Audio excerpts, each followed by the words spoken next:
Buongiorno e bentrovati a questa nuova edizione della rassegna stampa di sabato 11 marzo. Iniziamo quest'oggi dal Corriere delle Alpi. In prima pagina il titolo principale: sfida sul villaggio atleti. C'è Borca, ascoltateci. Si parla del villaggio per gli atleti che arriveranno a Cortina d'Ampezzo per i Giochi Olimpici invernali del 2026. I partner olimpici hanno deciso per Campo di Cortina, ricorda il Corriere delle Alpi. Adesso la provincia candida l'ex colonia ENI di Borca di Cadore. Non ci basta un no via giornale.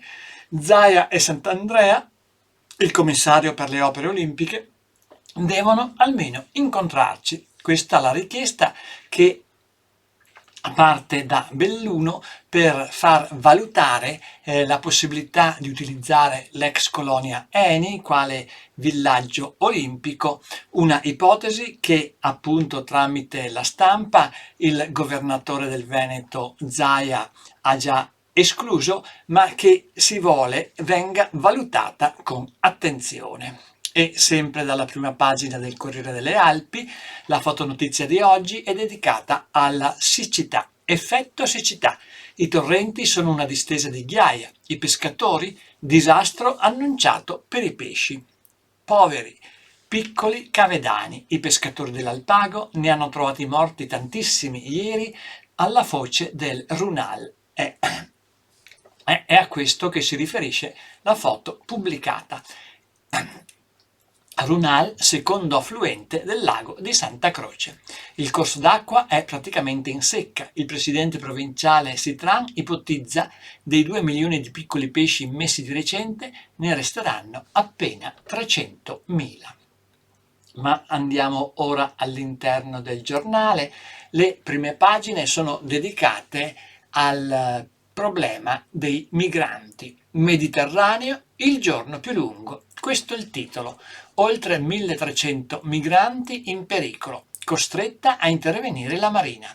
L'ondata di arrivi imbarazza la Premier Meloni. Triplicati anche senza le ONG, le organizzazioni non governative. E c'è anche una mappa che spiega, che cerca di dare conto degli arrivi che stanno interessando la parte meridionale dell'Italia.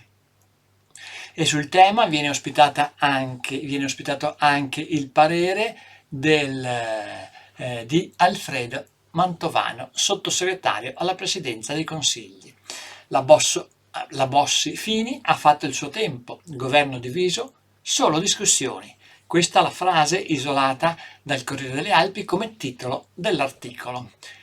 Mantovano: gli accordi tra stati permetteranno la lotta ai trafficanti. Con questo decreto avevamo fretta di inasprire le pene, poi cambieremo la legge Arlecchino. Il riferimento è al decreto approvato con il Consiglio dei Ministri che si è svolto a Cutro in Calabria.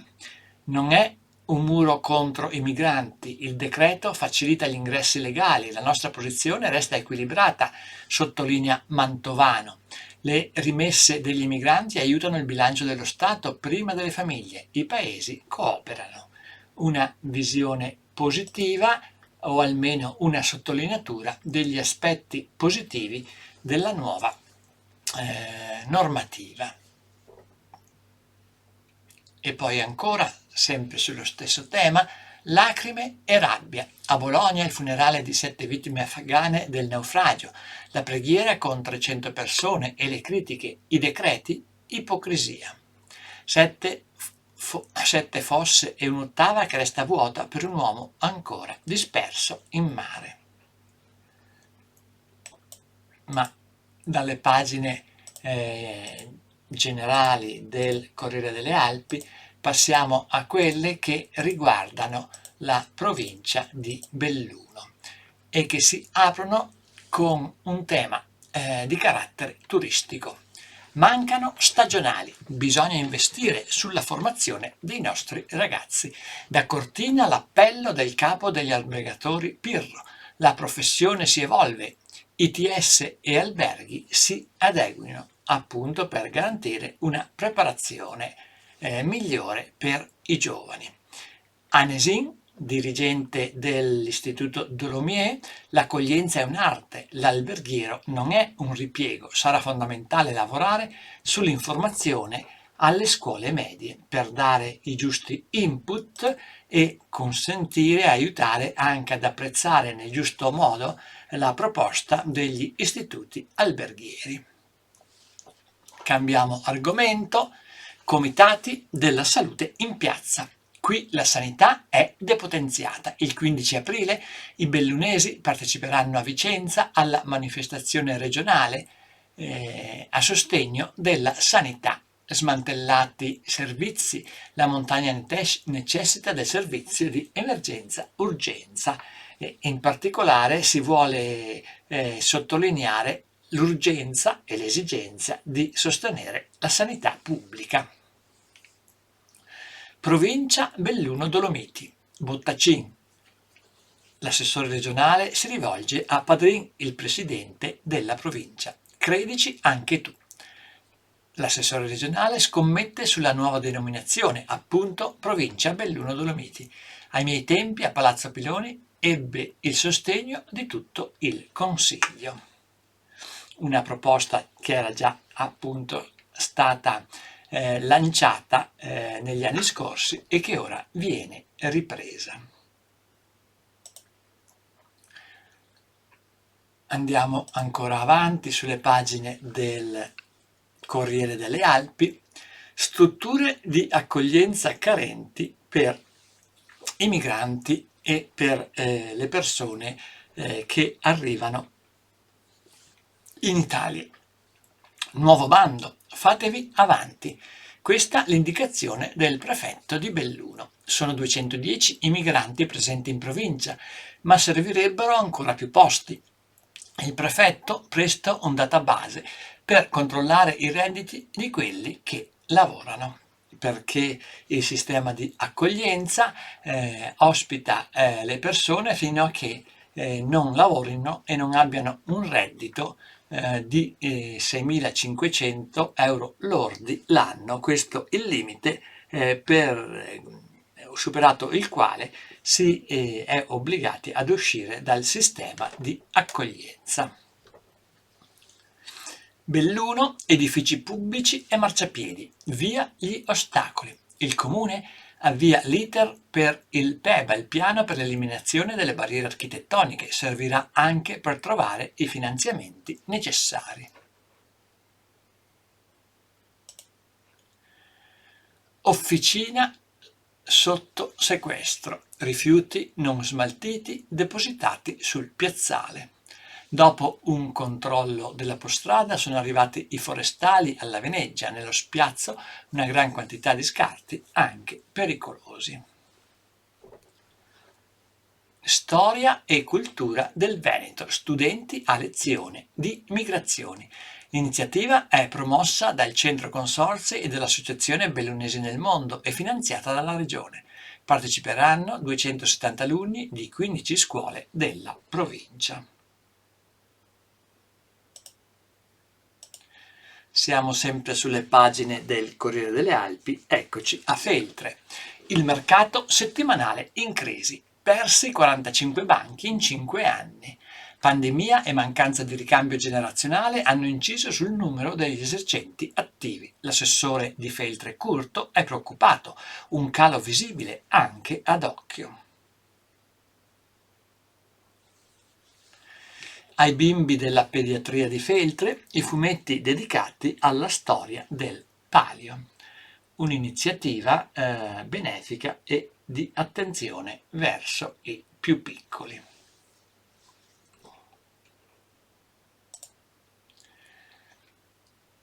Alloggi popolari a Villa dalla Piazza. Gorza,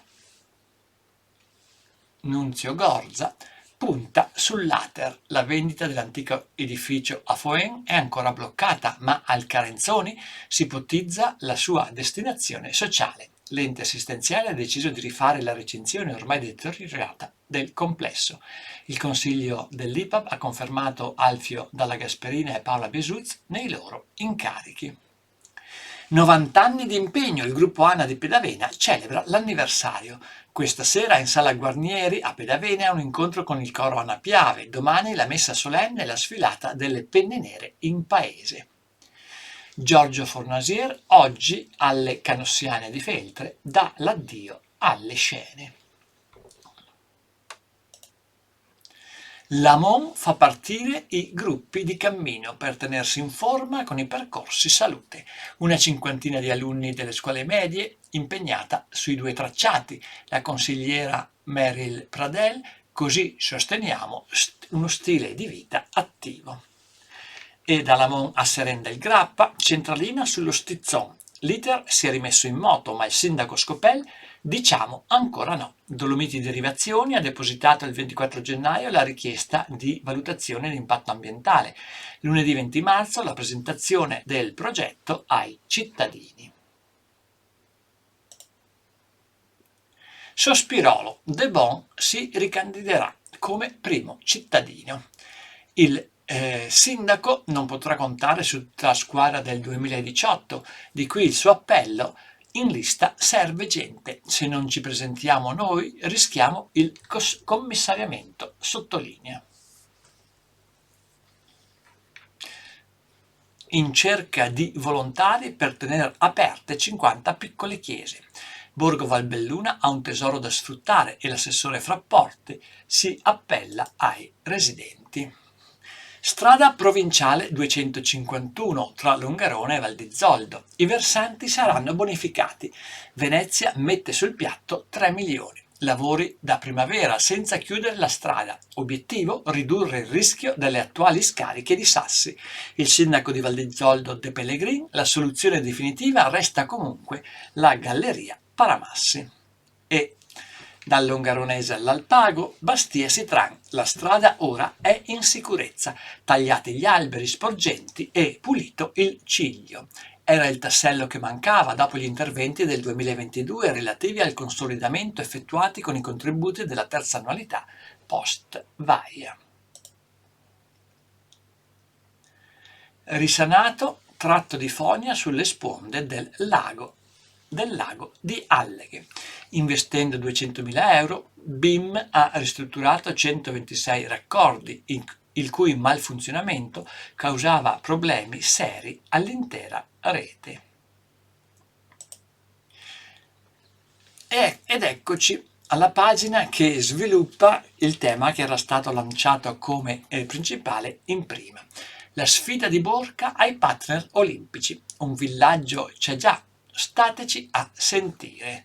La candidatura dell'ex colonia Eni quale villaggio olimpico per il 2026 sostenuta dalla provincia, ma la cabina di regia per i giochi ha già scelto Cortina. Parliamo tanto di sostenibilità e tiriamo fuori l'ipotesi campo di Cortina? Male che vada, la corsa a 5 cerchi è già pronto un piano B. Si cercheranno nuovi partner e il coinvolgimento di varie università. Gianluca Dinca Levis dal 2014 è all'opera per valutare le potenzialità dell'ex villaggio Eni di Borca. Nessun problema per la vicinanza con la frana di Cancia, sottolinea. Per ospitare gli atleti basteranno ulteriori piccoli interventi.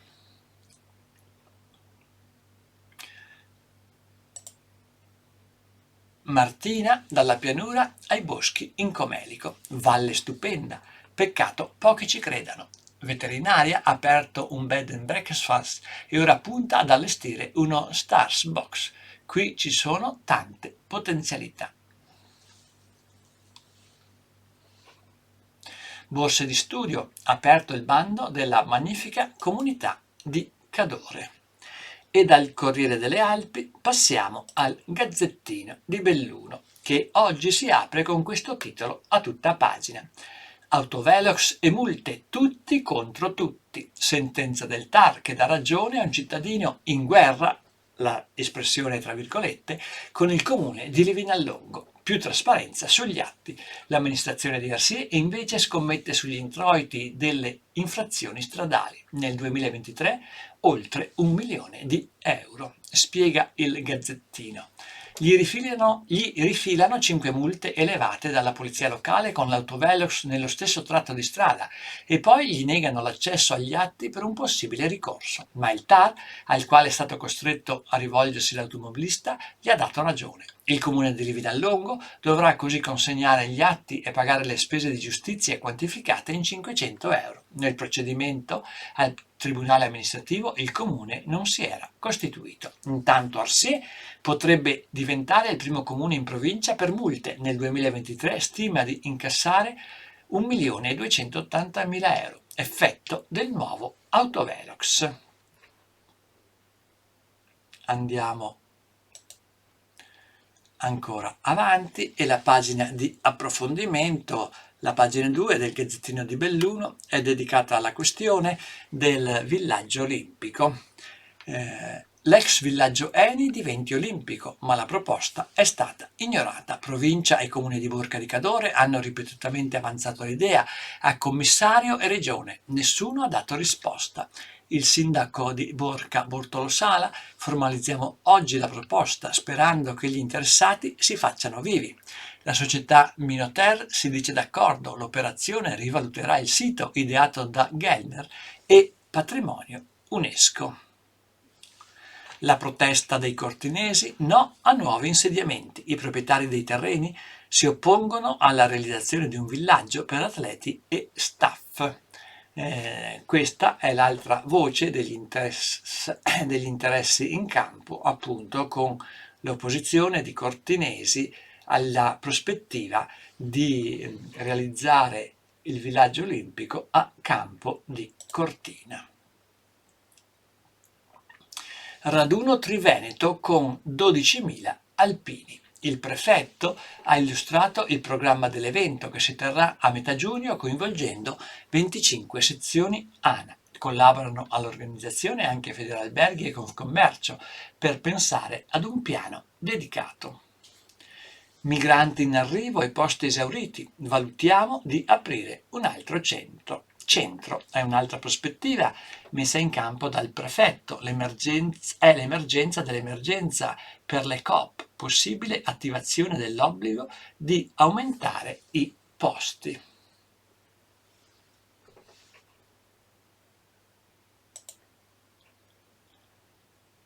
Al via l'operazione Salva Alberi. Incaricato il tecnico, si faranno trattamenti biostimolanti alle radici, ma 4 piante di Piazza dei Martiri a Belluno saranno abbattute. Bosco delle Castagne, siamo sempre nel comune di Belluno, domani cerimonia e orazione di Ianneselli. Venerdì prossimo commemorazione in Campedel per l'uccisione dei partigiani. Ed eccoci sulla pagina di Feltre. La Sarta Sostenibile ha scelto di restare. Avrebbe potuto spostarsi a Milano, ma con il suo Lavasecco 18 è in cittadella. Prova a dare vita a pezzi che meritano di rinascere per il prossimo e per l'ambiente. Nulla va sprecato. Caffè letterario inaugurato a Feltre, dietro al banco studenti ENEP. Taglio del nastro del locale, ora aperto al campus Merlin. Serata tra stelle ed asteroidi al centro astronomico di Arson di Feltre. Così la Feltrina sarebbe più larga e sicura. Il sindaco di Querovas, Bruno Zanolla, parla del progetto da 70 milioni per la sistemazione della strada già sul tavolo del ministro Salvini. L'urgenza dell'opera si è fatta sentire con la chiusura della galleria, la media è un incidente alla settimana. Si prevede la messa in sicurezza dei versanti e la riqualificazione della strada e dei muri di sostegno. Cesio Maggiore, Protezione Civile, si proceda insieme. Il Consiglio approva la convenzione con l'Unione Montana, un atto strategico in vista della maxi esercitazioni. Pedavena, Alpini in festa per i 90 anni del gruppo, oggi il via, domani sfilata e rancio. Su Safilo pesa il crollo del metallo. L'amministratore delegato Trocchia aveva promesso di farne un centro dedicato, ma oggi il portafoglio, l'80%, è di accettato e iniettato. La decisione di cedere lo stabilimento è basata sul fatto che ci troviamo seduti su una strutturale sovracapacità. Questa la motivazione dell'azienda. Strada 251 tra Longarone e Zoldo, Bottacin chiede e ottiene 3 milioni di euro. L'assessore regionale: provvederemo a consolidare i fragili versanti con paramassi e reti protettive. San Vito di Cadore, l'avviso inascoltato del prefetto. Il funzionario, il prefetto, aveva suggerito di far eventualmente cadere la giunta e il comune di arrivare al commissariamento prima del 24 febbraio per poter andare alle elezioni di primavera.